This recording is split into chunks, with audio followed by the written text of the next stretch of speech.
एक ऐसी प्रतिबद्धता जिसमें भारत ने दिखा दिया कि हम सिर्फ डिफेंस नहीं करते हैं, जब वक्त आता है तो हम कठोर निर्णय भी लेते हैं और कठोर कार्रवाई भी करते हैं। यह ऑपरेशन उस एक एक जवान की आंखों में देखा गया सपना था कि हर आतंकी ठिकाना, चाहे वह घाटियों में छुपा हो या बंकरों में दबा हो, हम वहां पहुंचेंगे और दुश्मन की छाती चीरकर हम उन आतंकी ठिकानों को खत्म करके ही हम वापस लौटेंगे। मेरे साथियों, ऑपरेशन सिंदूर आतंकवाद के खिलाफ भारत द्वारा चलाई गई अब तक के इतिहास की, मैं मानता हूं, यह सबसे बड़ी कार्रवाई है।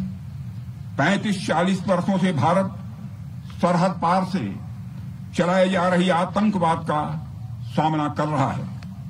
आज भारत ने पूरी दुनिया को यह साफ कर दिया है, यह स्पष्ट कर दिया है कि आतंकवाद के खिलाफ हम किसी भी हद तक जा सकते हैं।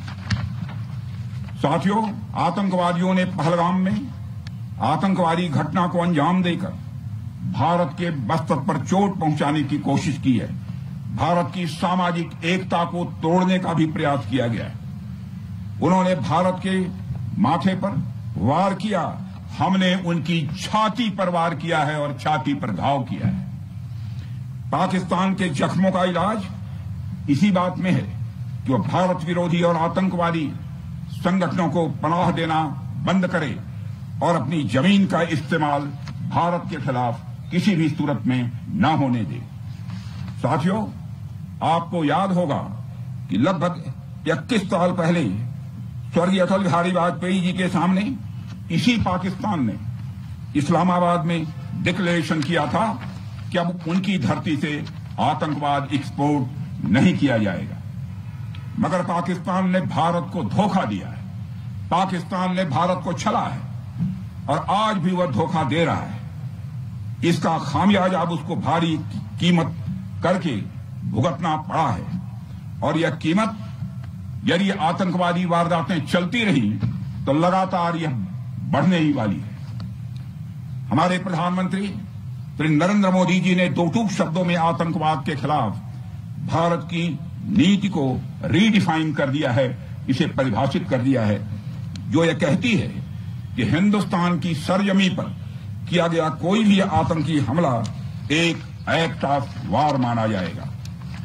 दोनों देशों में जो अंडरस्टैंडिंग बनी है फिलहाल वह इसी बात को लेकर है कि सरहद पार से कोई बेजा हरकत अब नहीं की जाएगी। अगर की गई तो बात निकलेगी तो बहुत दूर तक जाएगी। साथ ही हमारे प्रधानमंत्री ने यह भी साफ कर दिया है, आतंक और बातचीत कदापि एक साथ नहीं चलेंगे और अगर बात होगी तो आतंकवाद पर होगी और पाक ऑक्युपाइड कश्मीर पर ही होगी। साथियों, ऑपरेशन सिंदूर की कामयाबी ने पाकिस्तान में छिपे आतंकी संगठनों और उनके आकाओं को भी यह साफ बता दिया है कि वे कहीं भी अपने आप को महफूज और सुरक्षित न समझें। अब वे हमारे बहादुर भारतीय सेनाओं के निशाने पर हैं। दुनिया जानती है हमारी सेनाओं का निशाना अचूक है और वो जब वो निशाना लगाते हैं तो गिनती करने का काम वह दुश्मनों पर छोड़ देते हैं।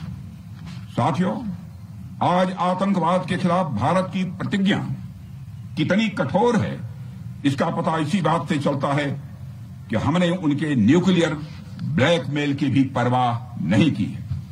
पूरी दुनिया ने देखा है कि कैसे गैर जिम्मेदाराना तरीके से पाकिस्तान द्वारा भारत को अनेक बार एटमी धमकियां दी गई हैं। आज श्रीनगर की धरती से मैं पूरी दुनिया के सामने यह सवाल उठाना चाहता हूं कि क्या ऐसे गैर जिम्मेदार और रोग नेशन के हाथों में परमाणु हथियार सुरक्षित हैं? मैं दुनिया के सामने यह सवाल खड़ा करना चाहता हूं। मैं मानता हूं कि पाकिस्तान के एटमी हथियारों को IAEA international atomic energy agency की निगरानी में लिया जाना चाहिए। मैं ये कहना चाहूंगा और साफ तौर पर कहना चाहूंगा। साथियों, हमारी सेनाओं हमारी सीमाओं पर अपनी मातृभूमि की रक्षा के लिए जिस तरह से आप सभी बिना रुके, बिना थके दिन रात लगे रहते हैं, वह अपने आप में अद्भुत है और अद्वितीय भी है। आपकी यही बातें हम सब भारतीयों के लिए मार्गदर्शक का कार्य करती हैं। यही कारण है कि मैं हमेशा आपसे मिलने के लिए उत्साहित रहता हूं, ताकि आपके अंदर की ऊर्जा से हम सब भी कुछ प्रेरणा ले सकें। साथियों, आतंकियों ने पहलगाम में धर्म पूछकर हमारे निर्दोष लोगों को मारा। उसके बाद आपने जो जवाब दिया उसे पूरी दुनिया ने देखा है। उन्होंने यह नहीं सोचा कि आम नागरिकों ने उनका क्या बिगाड़ा है, उन्होंने ऐसा क्या किया है कि उन्हें मार दिया जाए। पर मैं यह कहना चाहूंगा, आतंकियों ने भारतीयों को धर्म पूछकर देखकर मारा, धर्म पूछकर मारा, तो हमने आतंकियों को उनका कर्म देखकर मारा है। उन्होंने धर्म देखकर बेगुनाहों की जान ली, यह पाकिस्तान का कर्म था। हमने कर्म देखकर उनका खात्मा किया, यह हमारा भारतीय धर्म है। एक रक्षा मंत्री के रूप में मुझे आप सबको बेहद नजदीक से वर्षों से जानने का और समझने का अवसर मिला है।